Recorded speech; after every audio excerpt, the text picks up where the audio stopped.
1, 2, 3, 4, mic check. I never use this mic, hopefully it's working. I might annoy people with this video, but hopefully you will stick with me, and please bear in mind, there is no script for this video.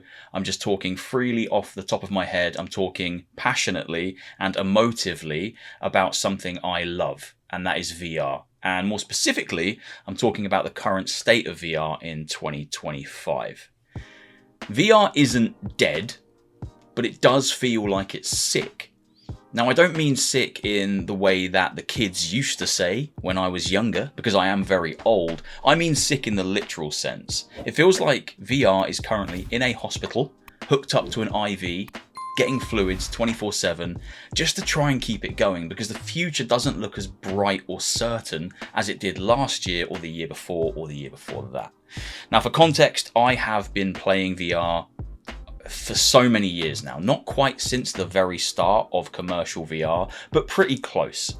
And from the moment I tried it, I fell in love with it. It's such an emotive medium. It pulls you in. If you are the right person and you play, I think, the right game to hook you, you will fall in love with it. It's like nothing else.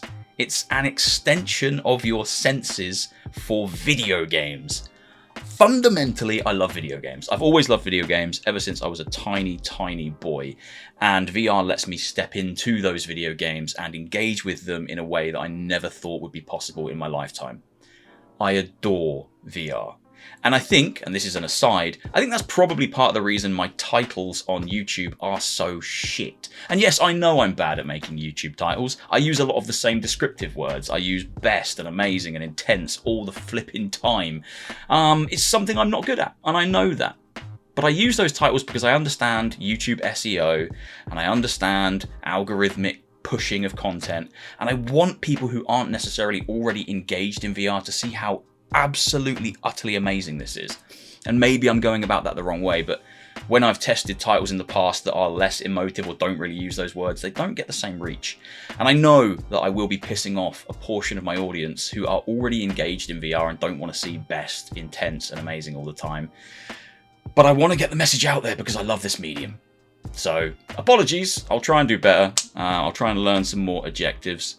I will put a thesaurus on my Christmas list this year. But that's irrelevant.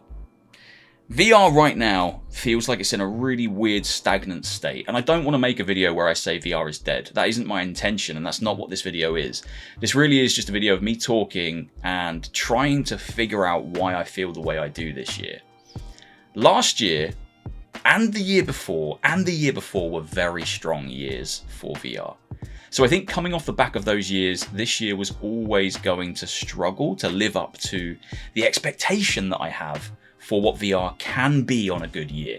So already it had a little bit of a challenging task this year. But even without that, I think this year is falling considerably short. Now let me just rattle off a list of VR games that launched in 2023 and 2024.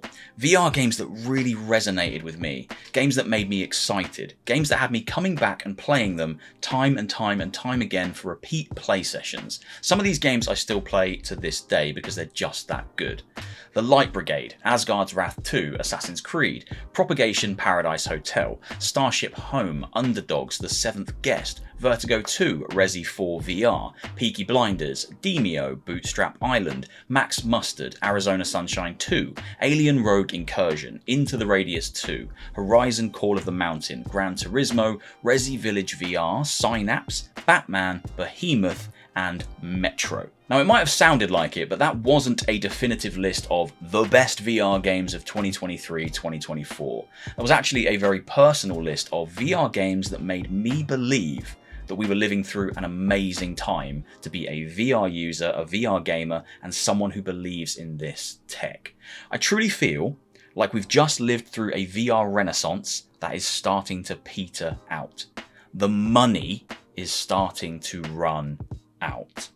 Now, I don't think VR gaming has been that good since 2016, 2017, 2018, when the tech was new and experimentation and joy was really high, really rife, and people were making these games that felt immersive and detailed and exciting. Games like Wilson's Heart, Edge of Nowhere, Superhot, the original Arizona Sunshine, The Climb, so many incredible VR games that I don't think have really been topped even up until now. The best VR games from 2016 through 2018 can still stand toe to toe with the best VR games of the 2020s, and they feel comparable. You could probably even argue that some of those 2016, 2017, 2018 games look better than what we're getting now, and I think that's a different conversation for a different day because of the way that development has shifted from PC VR setups to standalone VR setups, because that is the dominant platform. But I'm not here to hate on Quest. Quest is a fantastic platform that I have a lot of love for, and it can produce amazing games that I've played over the last 3-4 years. It just feels like something has shifted in 2025. And a moment ago I said it feels like the money's ran out. And that's the best way I can describe how it feels to me. It feels like tons of money was thrown at incredible VR projects for the last 2 or 3 years.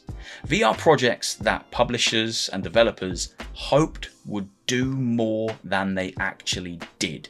But when it comes to sales, and when it comes to the end of the day, a lot of these VR games haven't recouped the development costs. That's at least how it feels to me. I am completely spitballing, but it feels like a lot of these big VR games that should have been smash hits and should have been just great money makers for the studios haven't performed. And now coming into 2025, a lot of the companies that would have funded this stuff a few years ago are much more hesitant to do so.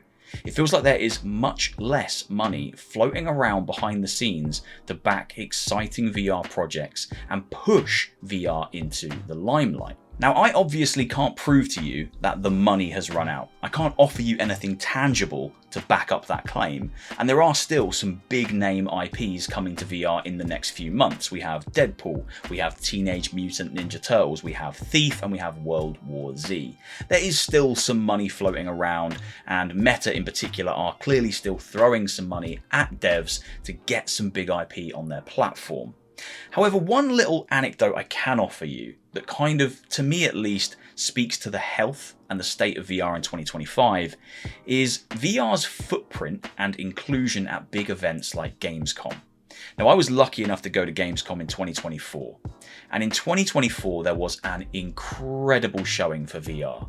It was essentially one whole section of one of the halls at Gamescom, and it was all dedicated to VR. It was called the Home of VR, and you walked in and you could feel the excitement, you could feel the passion. There were so many VR devs in there working on exciting new projects. I went round and played them all. It felt like VR was doing something. It felt like we were building up for one of the best Christmases, one of the best holiday seasons that VR has ever had. I believed in all those games I saw there, and I was really excited to go back to Gamescom this year to see what people are cooking up now. This year, there is none of that. There is no money to do that again. There is no Home of VR at Gamescom this year. And that feels like, to me at least, a very tangible piece of evidence for the state of VR this year. There isn't the money to go and put on that display and showcase how proud and excited we are for all our upcoming VR projects this season. We don't have a Batman VR to carry us through to this Christmas period. We don't have a Metro to carry us through to Christmas. We don't have a Behemoth. Last year we could hang our coats on these incredible IPs and these big name VR titles, and this year it feels like we're scrambling together lots of smaller indie titles that just don't have the same impact, and for the most part, aren't getting me anywhere near as excited to jump into my VR headset as I was this time last year. Now, before you think this is just about me wanting more AAA VR games, more big name IPs, that isn't even the case either. In 2023 and 2024 and the years previous to that, there were so many high quality new IP indie titles that really got me interested. Games that really made me want to play them. Whether it was just through their fantastic trailers, the way they presented themselves, or what they were trying to do. Exciting new things I hadn't done in VR before. Even things like Dig VR, a game that lets you sit on a digger and dig mud. Like, that wasn't something I'd done before. It's a unique concept, and that got my attention. There were lots of games like that over the last few years. This year, however, the indie offering alongside the AAA offering isn't exciting me either. So Upload VR just had their summer VR games showcase, and at that showcase they showed off around 50 new and upcoming VR games. Now, I don't want to throw any shade at Upload. They did a fantastic job of pulling that showcase together. It was very well produced, it looked great, and it's just a brilliant way to show VR gamers what's on the horizon. I love what they do for the community. But for me personally, out of those 50 games, there were 5 or 6 that did anything for me. Of those 5 or 6, I already knew about 5 of them. So there was one surprise in that entire show, one upcoming indie game that I think looked pretty cool that I didn't already know about. Everything else failed to do anything for me. It didn't ignite any kind of passion or spark within me. It didn't make me think, oh, I'll add that to my wish list. Oh, I need to make a note to check that one out when it releases. Oh, I need to reach out to those devs because I'd love to feature the game on the channel. There was just none of it. And I don't want to, again, throw any shade at the devs. I love that there are passionate devs in this space making games. I want tons more devs to come and make games in the VR space. It's such an interesting, exciting place to be making content for gamers. But the games that were on offer, the games that were on show specifically at the Upload Summer Game Showcase, did absolutely nothing for me. So many of them look the same. They have a similar art style and they're trying to do the same thing. Seeing a lot of kind of roguelite-y type shooters again, and games that kind of just all blur into one long thing. They all have a very similar art style, they all have a very similar colour palette. There just doesn't seem to be that high quality indie title present in the current offering of VR games in 2025. In 23, 24 and the years previous, the indie offering was almost just as strong as the AAA offering. But now we have the AAA stuff, which admittedly is less exciting than previous years. Yes, I want to play Deadpool VR. Yes, I want to play World War Z VR. But they're not getting me excited in the same way that Batman or Behemoth or Hitman for PSVR 2 got me. They're on another level down. Even them themselves feel a bit cheaper than what we've got previously. Everything this year feels cheaper. It feels like the money's not there. It feels like we're scrambling as a community. It feels like we're scrambling as a industry to showcase anything, to prove that there are still games coming. And so many of the games that are being showcased in these big events like Uploads don't feel like they're ready for the spotlight, don't feel like they are the right games to sell how cool VR is to an audience who aren't already engaged. If they're not exciting an audience who already know how cool VR is, what are they going to do for people who haven't even bought into VR? People who play big AAA offerings on PlayStation, and Xbox is kind of a whole other mess right now. But people who play, traditional big flat screen games, exciting games that they're passionate about, why would they look at that offering from Upload and think, I'll get a VR headset? In my opinion, there was so little in there that looked worthy. And it does feel like I'm being mean, but I'm just trying to explain the state of VR from my perspective in 2025. It feels like the money ran out. It feels like the bubble almost burst last year because the games that were meant to do really well didn't do as well as they needed to push VR into another couple of years of prosperous production. We don't have the money to do another couple of years to the strength of the previous 2 years that we've just done. We just don't. We can't put on the big show at Gamescom. We can't produce another 3 or 4 top tier meta exclusives. Sony aren't ready to back something like Resident Evil again for VR.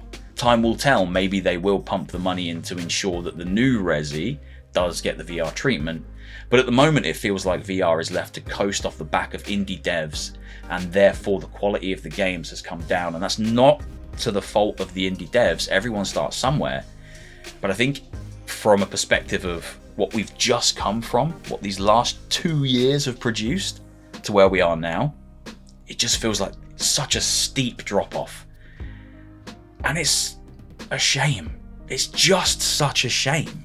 Now, I promise you, it's not all doom and gloom. I know it sounds like it's all doom and gloom. I know it sounds like I'm sitting here saying VR is dead, but I assure you, I'm just saying VR is sick. I've done this for long enough. I know that VR ebbs and flows, and currently we are in an ebb. I guess the ebb is the bad bit, the flow is the good bit, I don't really know. But we are currently in an ebb. It might just be that because VR is a niche within a niche, and we only have a small pocket of dedicated VR developers, maybe they need gap years. They can't pump out content consistently every single year. That's just not sustainable. It's not possible. So those VR devs need down years to get ready to bring content back the next year. Maybe we're just in one of those down years where none of the VR devs are ready to show their next project, and therefore we don't have the content to really keep this year feeling engaged and feeling exciting. Maybe that's all it is. And don't get me wrong, there have been good VR games this year. I wrote a few down. Ghost Town, Midnight Walk, Arcane Age, Pinball FX VR, V-Racer Hoverbike, Cave Crave, Hitman on PSVR 2, Deadly Delivery is looking very, very good, and even this weird zombie game I've shown some footage of behind me occasionally. I forget what it's called. It's called like Repossessed?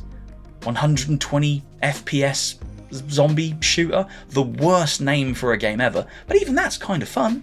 Just a stupid little roguelike on Quest. There's fun games out there. There's fun things to play. I've played good games this year, but the quality does feel like it's dipped pretty considerably. And as someone who makes VR content, not quite for a living, but as a hobby, as an aside to still working a full-time job, this year's hard. I'm playing a lot of mods. That's what I'm playing.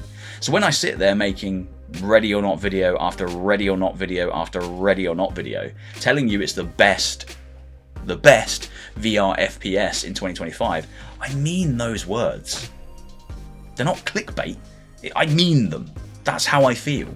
That is the best VR shooter in 2025. V-Racer Hoverbike is the best VR racer on Quest 3, and Deadly Delivery probably will be the best VR multiplayer game in 2025. That's just how I feel. I just don't have a very good vocabulary when it comes to mixing the words up. VR feels like it's sick this year. It feels like there's no money. It feels like everyone's a little bit scared to pump more money into this industry because it didn't kick back with profits for the last couple of years, and profits were expected. You know, we have Ubisoft on record saying, yeah, we're probably not going to dabble with VR again because Assassin's Creed didn't reach expectations. And I don't think Ubisoft are the most reliable example of why this is happening, because Ubisoft's expectations of a success are pretty outlandish. You know, I think they probably wanted that game to do flat screen game numbers and maybe didn't fully do their research as to how many VR users there are and how many of them are willing to spend that kind of money on a new game. But I think by VR standards, Assassin's Creed probably did very well, but still wasn't enough to keep that developer interested in this medium, and that says a lot. They're not the best example, but it still says a lot. I just worry. Where are we going? When do we see the uptick? Do we see the uptick? I'm not sitting here waiting for new hardware. I don't think new hardware is going to save us. As always, I think content is the problem. We need more content. We need more devs making more games for VR. That's how VR grows. More options for the player base. That's how the player base expands. If you can't offer a wide range of exciting experiences for people to play on your medium, what does it matter if you've got a Quest 1, 2, 3, 4 or 5,000? It doesn't matter. It doesn't matter how high the resolution is and how wide the FOV is. So I don't think this is about hardware. It's not about a lack of new hardware propelling things forward. It really is just about we don't have the content, and 2025's content feels lacking so far. That's all I have to say. What a rant! That was a pretty intense rant. Again, I'm sorry, I don't want that to sound like doom and gloom, and I'm not sitting here saying VR is dead. I'm just checking that I'm recording. I am recording. Imagine if I hadn't recorded that. That would be the end of me. I'm not saying VR's dead. VR's not dead. But it does feel like it's not well this year. Something isn't right. There's something rotting in the back of it. Priorities are changing. Financing isn't there. And I can't be the only one that feels this way. I'd be surprised if I was, but chat to me in the comments. Let me know if you feel the same way. Let me know if VR doesn't feel as exciting for you this year that it has as it has in years past. And maybe it's just because we come off of 2 really strong years that this feels amplified, but for me personally, VR just isn't hitting in 2025. VR modding, very, very nice. Lots of great VR mods out there to keep you busy. UEVR has been my saviour and will continue to be my saviour. But as far as core native VR experiences go, this year's been a struggle. I'm still here, I'm still making content, and I always will be because I love this medium. But I need things to get a bit more exciting. Hopefully you've enjoyed. Do the likes and the comments and the other things that people do sometimes, and I will see you on another time for another video. Peace out. Take care.